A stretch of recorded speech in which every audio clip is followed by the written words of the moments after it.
जो लोग ये अन्नपूर्णा मुहिम चला रहे हैं संत रामपाल जी का नाम लेकर, इस अन्नपूर्णा मुहिम के नाम पर संगत से अरबों में ठगी कर ली गई कि गुरु जी का आदेश है बढ़ चढ़ के दान करो, गुरु जी का आदेश है बढ़ चढ़ के दान करो। ये सतगुरु का एक छोटा सा सत्संग 1 मिनट का इस अन्नपूर्णा मुहिम की धज्जियां उड़ा देगा, धज्जियां। इस सत्संग में सतगुरु रामपाल जी ने राजा जनक का जिक्र किया है।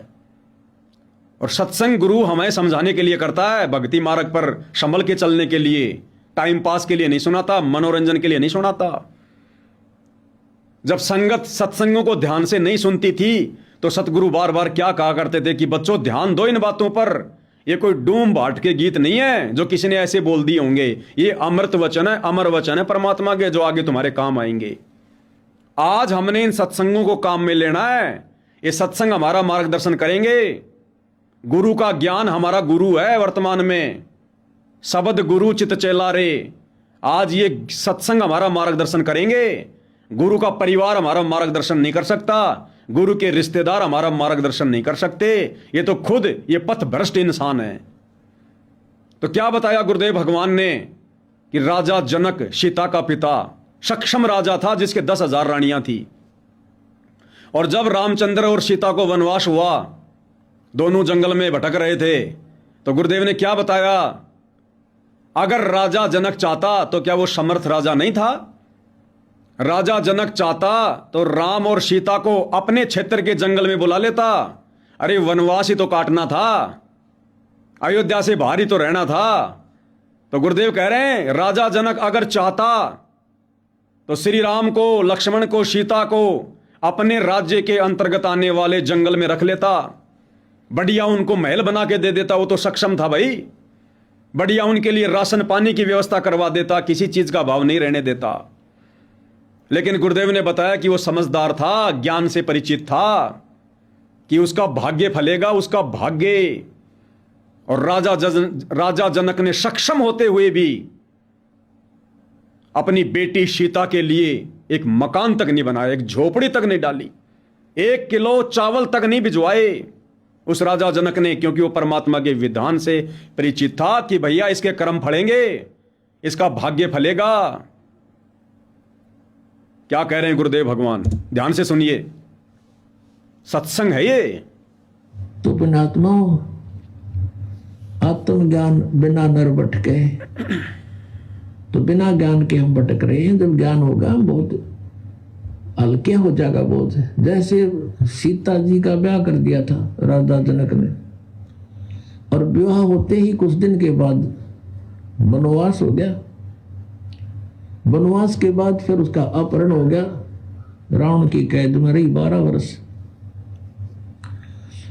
अब क्या राजा जनक इतना समर्थ नहीं था कि अपने दामाद और पुत्री को वहां अपने वन में बिठा लेता, जंगल में, अपने उसमें राज्य में, सुनो, और वनवास का वनवास और वह सारी सुविधा देता, उसको वहां भिजवा देता, सारा सामान खान पीने का। लेकिन नहीं, वो विद्वान पुरुष थे, उनको पता था कि हमारा फर्ज इतना ही था, इनकी विवाह कर दिया और इनका इब भाग फलेगा।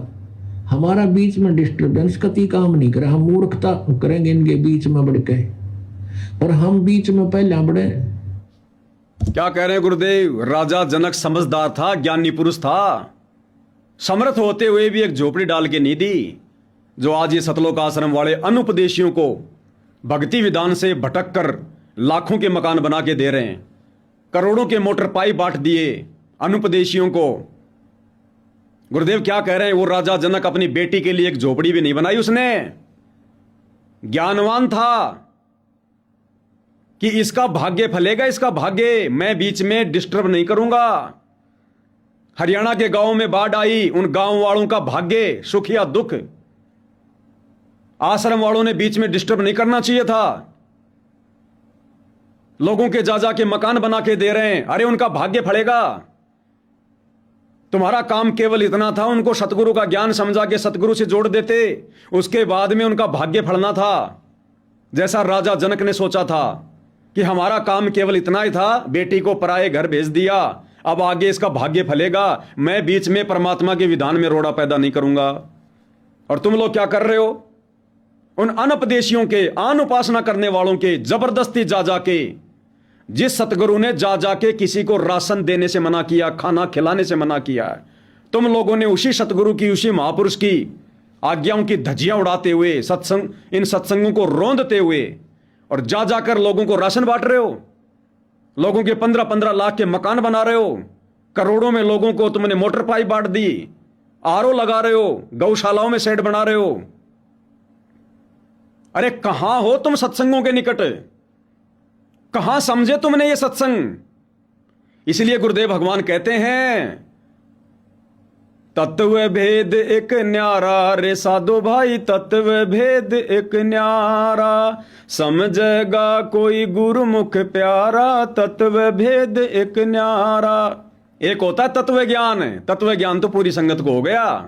ब्रह्मा विष्णु महेश के माता पिता कौन है, शेरावाली का पति कौन है, ये है तत्व ज्ञान। ये तो सारी संगत को याद हो गया। एक है तत्व भेद, उस तत्व ज्ञान का निष्कर्ष कि सतगुरु अपने सत्संगों में क्या संकेत दे रहा है, सतगुरु हमें इस बात के माध्यम से समझाना क्या चाहता है, वो है तत्व भेद। तो गुरुदेव कहते हैं तत्व भेद तो किसी किसी के पास होगा, किसी किसी के पास में। दास गरीब कह नरलोई, सतगुरु को चीने बिरला कोई, ये संसार विघन की घाटी, कोई निकलेगा बिरला सूर। खोकापुर में काग मिले दिन दो रे, अरबों में कोई हंस हमारा होई रे।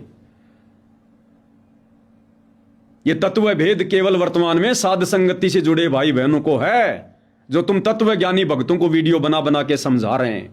ये तत्व भेद उस 90 डिग्री वाले उस प्रवीण पत्रकार को है, जो तुम तत्व ज्ञानी आश्रम वाले भक्तों को समझा रहा है, कमेटी वालों को समझा रहा है। ये काम क्या राजा जनक नहीं कर सकता था? एक झोपड़ी भी नहीं बना सकता था क्या? जिसने अपनी 10,000 रानियों के लिए 10,000 महल बनवा रखे थे, क्या अपनी बेटी सीता के लिए एक महल नहीं बना सकता था? लेकिन वो ज्ञानी पुरुष था कि मेरा जो काम था मैंने कर दिया, यानी इसकी शादी कर दी, अब आगे इसका भाग फड़ेगा, मैं बीच में इसके कर्मों में, इसके भाग्य में डिस्टर्ब नहीं करूंगा।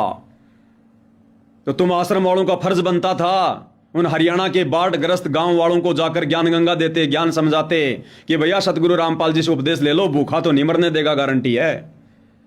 लेकिन तुमने ऐसा नहीं किया, सतगुरु का विधान तोड़ दिया, इस सत्संग के ऊपर तुमने अमल नहीं किया, जा जा के मकान बना के दे दिए लोगों की मान बढ़ाई के चक्कर में आके। क्या मिला, क्या मिलेगा? दुनिया 4 दिन बाद में भूल जाती है। लाखों की संगत का दान का तुमने दुरुपयोग कर दिया। इसलिए गुरुदेव भगवान कहते हैं कि बच्चों, कुपात्र को दिया गया दान कभी नहीं फलेगा, और सुपात्र केवल तुम्हारा सतगुरु है। तो सतगुरु तो जेल में बैठा है। अरे सतगुरु को तो 2 टाइम की रोटी और 2 जोड़ी कपड़ा सरकार दे रही है। तुम्हारा ये अरबों खरबों का दान सतगुरु के हाथ में नहीं जा रहा। तुम किसको दे रहे हो? क्या सत्संग सुने तुमने? गुरु बिन दान पुण्य जो करी, मिथ्या होए कबू न पड़ी। कहां फला? तुम्हारा करोड़ों रुपया इस अन्नपूर्णा मुहिम के तहत बर्बाद किया जा रहा है, और तुम दोषी बन रहे हो सतगुरु के। इस परीक्षा की घड़ी में तुम अपनी विकेट पर विकेट गिरा रहे हो। कौन से दिन समझोगे? क्या ऐसे होते हैं तत्वज्ञानी भगत?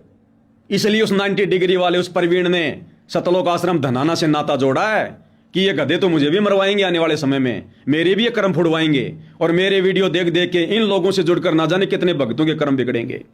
स्टैंड ले लिया उसने, शिक्षा लो उससे शिक्षा। तो भाइयों और बहनों, इनकी अन्नपूर्णा मुहिम बिल्कुल घटिया, निराधार, बेबुनियाद, सतगुरु के ज्ञान से कोसों तक मेल नहीं खाती। सारा का सारा प्रोपेगेंडा गुरु को मानुष मानकर उनकी जमानत करवाने के मकसद से वकीलों की शिक्षा पर इन्होंने ये प्रोपेगेंडा रचा है। कितने लोगों की मर्यादा तोड़वा दी। अरे इस समय भक्तों को भक्ति पर दृढ़ करना था, सुमरण ज्यादा ज्यादा करना था, मर्यादाओं का ध्यान रखना था। तुम लोगों ने भक्तों को मजदूर बना के रख दिया। अरे उन जगत वालों के शराबियों के मकान और ये सतनाम का जाप करने वाले भगत बना रहे हैं। जिन सतनाम के जाप करने वाले भक्तों का चरणामृत अगर ब्रह्मा विष्णु महेश को मिल जाए, वो भी धन्य हो जाएं। और उन परमात्मा की विशेष आत्माओं को तुमने मजदूर बना दिया उन शराबियों के मकानों में। अरे इतने कर्म बिगाड़ के कहां जाओगे? लक 84 भी ना जाने कितनी 84 बार भोगनी पड़ेगी तुम लोगों को, जो कर्म तुमने बिगाड़ लिए हैं। कम से कम संगत को तो बकस दो। भाई और बहनों, आप लोगों को नहीं पता इनकी गणित का। ये सीधे सीधे ऊपर से काल के द्वारा उतारे गए एजेंट है ये। सतगुरु रामपाल जी के बेटा बेटी, उनकी बेटियां भी कम नहीं है, तन मन धन से साथ दे रही हैं।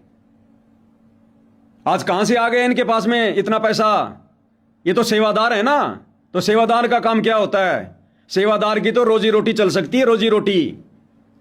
जैसे आम समाज में कहावत है कि ईमानदारी और मेहनत से काम करने वाला व्यक्ति तो 2 टाइम की रोटी खा सकता है, महल बना के नहीं रह सकता, बड़ी बड़ी गाड़ियों में नहीं घूम सकता।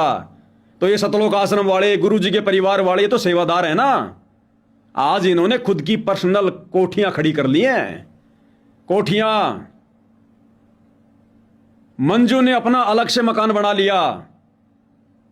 मंजू का पति मर्डर के मुकदमे में जेल में, बरवाला कांड के बाद उसकी तनख्वाह बंद हो गई। मंजू कोई काम धाम नहीं करती। कहां से ला रही है पैसे? कहां से बनाया वो मकान वो करोड़ों का? कहां से खरीदी जमीन? संगत का पैसा। सतगुरु रामपाल जी के दोनों बेटों ने अपनी शानदार अपनी कोठियां ठोक दी रोहतक में। कहां से आया वो पैसा? एक भगत गया था वहां पर थोड़ा बहुत कुछ काम करने के लिए। थोड़े दिन पहले उसकी ऑडियो भी आई थी, मैंने ग्रुप में डाली थी। उस भगत ने वहां जाकर देखा तो माथे में थप्पी मारी, हे भगवान, ऐसा आलीशान मकान, ऐसे आलीशान सामान। तब उसने जाकर लोगों को बताया कि संगत के दान का दुरुपयोग हो रहा है। अनारो माई, अरे जो तुमने बिल्डिंग बनाई है उसमें 30-40 उसमें कमरे बना रखे हैं, 30-40 कमरे। अनारो माई। और जब भक्तों ने पूछा, क्योंकि भगत ही तो गए थे वहां पर काम करने के लिए, मजदूरी के लिए, भक्तों को लगा देते हैं गुरु जी का आदेश समझकर। नादान संगत सोचती है गुरु जी के परिवार की जितनी सेवा करेंगे उतना हमारे को पुण्य मिलेगा, नरक में जाओगे उतना ही। गुरु के परिवार की सेवा करने वालों का कुत्ते का जन्म तो परफेक्ट निश्चित है, लिखवा लो। तो 30-40 कमरे अनारो माई ने बनवा लिए। एक भगत ने सवाल कर दिया, बोले माई इतने कमरे क्यों? बोले अरे भाई मैं किराए पे चढ़ाऊंगी, किराए पे। अब बताओ, इनको खाक विश्वास है भक्ति पर, खाक विश्वास है इनको भगवान पर, खाक इन्होंने गुरुदेव के सत्संग सुने। गुरुदेव ने वो सेठ वाली कथा सुनाई कि एक सेठ ने अपने मुनीम से पूछा कि मुनीम मेरे पास में कितनी संपत्ति है? तो मुनीम ने बताया कि सेठ जी आपके पास में इतनी संपत्ति है कि आपकी 5 पीढ़ियां तो बैठा बैठा खा सकती हैं, बैठा बैठा। आपके पास में सेठ जी इतनी संपत्ति है। तो सेठ को चिंता हो गई, बोला अरे फिर मेरी 6ठी पीढ़ी क्या खाएगी? तरीका बता, मेरी 6ठी पीढ़ी क्या खाएगी, थोड़ा तरीका बता मुझे। तो मुनीम ने कहा जी साधु संत महात्मा बताते हैं इस बात का तरीका, किसी साधु संत महात्मा से पूछो आप जी। तो किसी साधु संत महात्मा ने बताया कि जी दान करो, दान करो, दान करने से धन मिलता है।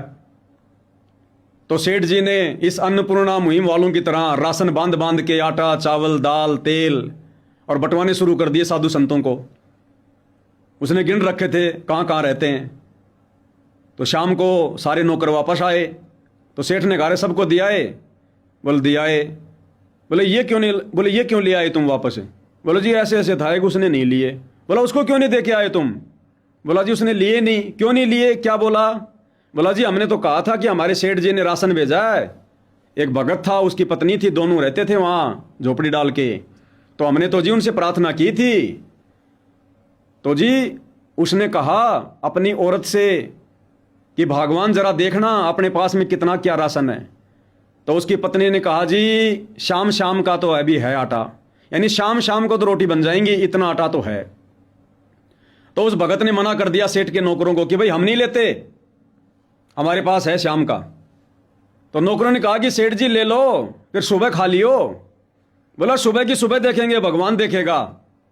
सुबह की सुबह देखेगा, भगवान देखेगा। तो सेठ ने जब ये बात सुनी तो सेठ के तो कान चक्कर आ गए, वो तेरी की, मैं तो 6ठी पीढ़ी का ठेका लेके बैठा हूं और उस भगत ने तो सुबह की भी भगवान के ऊपर छोड़ दी। दिमाग घूम गया सेठ का। वापस गया भगत के पास में, बोला भगत जी आपने राशन क्यों नहीं लिया? भूखे मरोगे। तो भगत जी ने कहा कि भूखे वो मरते हैं जो भगवान पे विश्वास नहीं करते, वो मरते हैं भूखे। हमें भगवान देगा, अपने आप देगा, धक्के से देगा अगर भक्ति कर रहे हैं तो अनारो माई को विश्वास नहीं है क्या? अरे ये तो गुरु जी की धर्म पत्नी रह चुकी है सांसारिक तौर पर, इसको भी विश्वास नहीं है अपने भगवान पर, अपने पति पर, अपने परमात्मा पर। किराए पे मकान चढ़ाने के लिए बनवा रही है कमरे, इसको इतना ही विश्वास नहीं है कि बुढ़ापे में तुझे कौन देगा, वो मकान देंगे या फिर तुझे ये भक्ति देगी। तो भाइयों और बहनों, गुरु के कलयुगी परिवार के पीछे अंधा विश्वास करके नरक में जाने की तैयारी मत करो। ये भ्रमणा सदा से भक्तों को रही है और इसी भ्रमणा को तोड़ने के लिए सतगुरु रामपाल जी ने सारा खेल खेला। ये जो लीला चल रही है उनकी वर्तमान में जो परीक्षा हो रही है हमारी, ये परमात्मा ये चाहते हैं कि मेरे बच्चे मेरे ज्ञान को आधार बनाकर, मेरे ज्ञान की रस्सी को पकड़कर इस काल के जाल से बाहर निकलें। गुरु देख रहा है कि मेरे कल को शतलोक जाने के बाद क्या ये संगत इसी प्रकार से मेरे परिवार की पूंछ पकड़ के चलेगी क्या मेरे परिवार की पूंछ पकड़ के भवसागर को पार करेगी क्या? ये संगत की भ्रमणा तोड़ना चाह रहे हैं परमात्मा, लेकिन संगत का तो विवेक जीरो है, जीरो। जितना परमात्मा दलदल से निकालना चाह रहे हैं उतनी ज्यादा दलदल में संगत फंसती जा रही है। तो आश्रम में भाई और बहनों क्या कुछ चल रहा था आम संगत को थोड़ी पता चलेगा।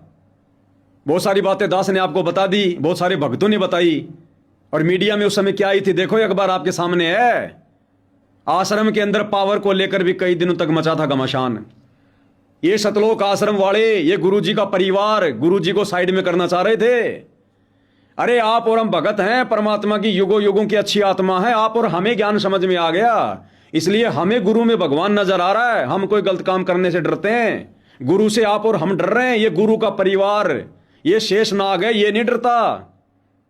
घर का जोगी जोगना, बाहर का जोगी सिद्ध, दीपक तले हमेशा अंधेरा रहता है। इन्हें चिंता नहीं है संत रामपाल जी की, चाहे जेल में रहो चाहे वो रेल में रहो। ये नहीं मानते उनको अपना गुरु, अपना परमात्मा, अपना भगवान। इनको नहीं चाहिए कोई मोक्ष वाक्ष। एक समय गुरुदेव ने बताया कि विष्णु जी आ गए धरती पर घूमते घूमते। विष्णु जी ने जब यहां के लोगों की हालत देखी तो बड़ी दया आई। थोड़ा आगे देखा तो एक सूअर गटर में नाक रगड़ रहा, गंदगी में लोट मार रहा। विष्णु जी को दया आ गई, बोला हे जीव क्या कर रहा है, चल मैं तुझे अपने विष्णु लोक में लेके चलता हूं, वहां पर ऐसे ऐसे कामधेनु है, कल्प वृक्ष है, बढ़िया बढ़िया खान पान है, क्यों तो इतना दुख उठा रहा है यहां पर। तो सूअर ने क्या कहा विष्णु जी से कि महाराज जी एक बात बताओ, आपके स्वर्ग के अंदर ये गटर का पानी है क्या? आपके सूअर के अंदर ये टट्टी है क्या? ये गटर का पानी है क्या? ये गंदगी है क्या? तो विष्णु जी ने कहा छी छी क्या बोलता है तू, स्वर्ग में और ये गटर का पानी टट्टी वहां नहीं है। तो सूअर ने कहा कि फिर तेरा स्वर्ग तेरे को मुबारक, मैं तो इसी में खुश हूं, मुझे नहीं जाना तेरे स्वर्ग में। तो संत रामपाल जी के परिवार को, सतलोक आश्रम कमेटी को, उनके बेटा बेटी भाई बंधु रिश्तेदारों को, इन आश्रम संचालकों को, भाई और बहनों, ये जो त्रिलोकीय विष्णु जो तीनों लोकों में प्रवेश करके सबका धारण पोषण करता है, एक लोक इस काल का 21 ब्रह्मांड, दूसरा लोक अक्षर पुरुष के सात्संग ब्रह्मांड, और तीसरा लोक ऊपर के 4 लोक मिला के, ये है वास्तव में 3 लोक। इन तीनों लोकों में प्रवेश करके जो सबका भरण पोषण करता है वो रियल में विष्णु सतगुरु रामपाल जी आज धरती पर आए हमें वहां ले जाने के लिए, हम शूरों को। लेकिन सतगुरु रामपाल जी का परिवार इसी गंदगी में नाक रगड़ना चाहता है। इन्हें यही राजनीति में मजा आ रहा है, भाईचारा निभाने में मजा आ रहा है, ठगी करने में मजा आ रहा है। ये नहीं जाना चाहते, आप और हम तो निकले। तो आश्रम के अंदर सतगुरु रामपाल जी को ठिकाने लगाने की साजिश थी, सतगुरु रामपाल जी को ठिकाने लगाने की साजिश। ये जो बार बार आश्रम में झूठ बोला जा रहा था ना बरवाला कांड के समय कि संत रामपाल जी आश्रम में नहीं है, आश्रम में नहीं है, हमने उनको किसी हॉस्पिटल में भेज दिया 2 दिन पहले। ये पूरी की पूरी प्लानिंग थी संत रामपाल जी के परिवार की, उनके बेटों की, उनके भाई की, कि महाराज जी को ठिकाने लगा दो, बहुत बढ़िया समय है और सारा का सारा दोष आ जाएगा सरकार के ऊपर। लेकिन उसी समय परमात्मा अंतर ध्यान हो गए, सतगुरु रामपाल जी नहीं दिखाई दिए इनको, इनकी सिट्टी पिट्टी गुम हो गई इनकी, और इन्होंने आश्रम में संगत में फैलाना शुरू कर दिया। मैं वहीं था पवन दास, इन्होंने संगत में फैलाना शुरू कर दिया कि गुरुजी हमसे दुखी होकर सतलोक चले गए ताकि हम बच जाएं। और जैसे पुलिस प्रशासन अंदर गया, दरवाजा खोला, गुरुजी सामने बेड पर लेटकर भोगेगा अपना किया रे वो पुस्तक पढ़ रहे थे। भाई और बहनों, आंखें खोल लो, अंधे बन के मत रहो। ये काल का लोक है, गंदा लोक है। सतगुरु ने जब कह दिया कि खोकापुर में काग मिले कोई दो ही रे, अरबों में कोई अंश हमारा हो ही रे। यहां चंद आत्माएं, सतगुरु की चंद आत्माएं, केवल चंद आत्माएं जिनको परमात्मा ने साध संगति से जोड़ दिया। केवल साध संगत वाले ही उनको परमात्मा मान के भक्ति कर रहे हैं, परमेश्वर मान के। बाकी कोई उनको अपना गुरु भी नहीं मानता ढंग से। गरीबदास जी ने वाणियां फोकट में थोड़ी लिखी हैं। गुरु मानुष कर जानते वो नर कहिए अंध ओवे दुखी संसार में आगे काल के फंदे। कबीरा ते नर अंध है जो गुरु को कहते और, हरि के रूठे ठोर हैं गुरु रूठे नहीं ठोर। कबीरा ते नर अंध है और गुरु को मानुष जो गिने कर चरणामृत को पान, ते नर नरक में जाएंगे जन्म जन्म बने समान। ये तो सारे गुरु को मानुष मानते हैं। अगर गुरु को परमात्मा मानते तो हम सतसेवकों की भांति उस मुर्दा फोटो, कागज की फोटो, कबीर के समझे जाने वाली दाढ़ी मूछ वाले फोटो को, जैसे हम सतसेवक भाई बहनों ने सोशल मीडिया पर हजारों की संख्या में फाड़ फाड़ कर वीडियो बना बना कर आप लोगों को जगाया। हमें सोशल मीडिया पर फोटो फाड़ने की जरूरत नहीं थी। मुझ पवन दास को फोटो फाड़ने के चलते मुकदमा लगवाने की जरूरत नहीं थी। लेकिन तुम नादान संगत वालों की आंखें खोलने के लिए कि नादानो परमात्मा खुद जिंदा रूप में संत रामपाल जी के रूप में धरती पर है, क्यों इस मुर्दे की पूजा कर रहे हो? ये रूप तो काल ने मांग रखा है। सत्संग नहीं सुना क्या? जब प्रथम बार परमात्मा तपस्या पर आए थे जोगजीत का रूप बना के, तो काल ने क्या कहा था कि परमात्मा मैं आपका रूप बना सकूं, आप मुझे आज्ञा दे दो। तो काल ने ये दाढ़ी मूछ वाला जो अब देख रहे हो आप, भगवान भगवान कह रहे हो, ये कबीर भगवान है। ये दाढ़ी मूछ वाला रूप काल ने मांग रखा है। जो इस दाढ़ी मूछ वाली फोटो को घर से फाड़ के नहीं फेंकेगा, त्रिकुटी पर ठगेगा वो काल इसी रूप में आके। ये अध्यात्म है, भक्ति मार्ग है। तो भाई और बहनों, सतगुरु रामपाल जी के परिवार की पूरी प्लानिंग थी। सतगुरु रामपाल जी को सतलोक आश्रम बरवाड़ा में समाप्त करने की, ठिकाने लगाने की। ये नहीं मानते उनको परमात्मा परमात्मा, इस धोखे मत रहना। अगर मानते तो उनकी जमानत के लिए ये करोड़ों रुपया पानी की तरह संगत का नहीं बहाते। अगर विश्वास है कि भगवान है तो क्यों डर रहे हो फिर? कौन सा सरकार उनको फांसी लगा देगी? 11 साल में क्या बिगाड़ लिया? करो विश्वास, अपनी भक्ति करो। भक्ति की शक्ति से आएगा भगवान है। भगत के वश में है भगवान है। भक्ति करके दिखाओ, मर्यादा में रह के दिखाओ। गुरु को तुम प्रसन्न करके दिखाओ, अंतर्यामी को। तुम्हारी भक्ति से प्रसन्न होके आएगा, इन बकवादों से नहीं आएगा। वो कितनी कोशिश कर लेना। अगली डेट लगी है 4 अगस्त 2026, नहीं आएगा, लिखवा लो। जब तक सतलोक आश्रम मैनेजमेंट हरियाणा का सत्यानाश नहीं हो जाएगा, या जब तक ये लोग अपनी गलतियों का पश्चाताप करके साथ संगति से नहीं जुड़ जाएंगे और बरवाला कांड में की गई अपनी गलतियों की सार्वजनिक माफी संगत के सामने नहीं मांग लेंगे, तब तक सतगुरु रामपाल जी नहीं वाले। पहला तरीका है कि सतगुरु रामपाल जी के परिवार वाले, सतलोक आश्रम बरवाला वाले, सतलोक आश्रम मैनेजमेंट बरवाला कांड में की गई अपनी गलतियों की और बरवाला कांड के बाद वर्तमान तक की गई अपनी तमाम गलतियों की माफी हाथ जोड़कर सतगुरु रामपाल जी के जो जितने भी जो भगत हैं इनसे मांग ले और सबको कह दे कि भैया साथ संगति से जुड़ जाओ, हमारे पास में कुछ नहीं है। पहला तरीका ये है, ये तरीका सर्वश्रेष्ठ है। संगत भी समझ जाएगी और ये लोग भी अपनी दुर्गति करवाने से बच जाएंगे। अगर ऐसा इन्होंने नहीं किया तो दूसरा तरीका है, इस परिवार की बैटरी डिस्चार्ज होगी। ये परिवार दुर्गति को प्राप्त होगा, एक्सीडेंट में मरेगा, बीमारी में मरेगा, तड़फ तड़फ के मरेगा। मैं भक्ति विधान कह रहा हूं आप लोगों को। मुझे किसी को शराब देने का अधिकार नहीं है, ना मैं ये गलती के विषोपन में मैं कर सकता। तो मैं परमात्मा के विधान से परिचित करवा रहा हूं मैं। लेकिन मुझे नहीं लगता कि पहला तरीका ये लोग अपनाएंगे, दूसरा तरीका ही कारगर सिद्ध होगा। उस समय संगत की भी आंखें खुल जाएंगे कि हम किन मूर्खों के पीछे थे।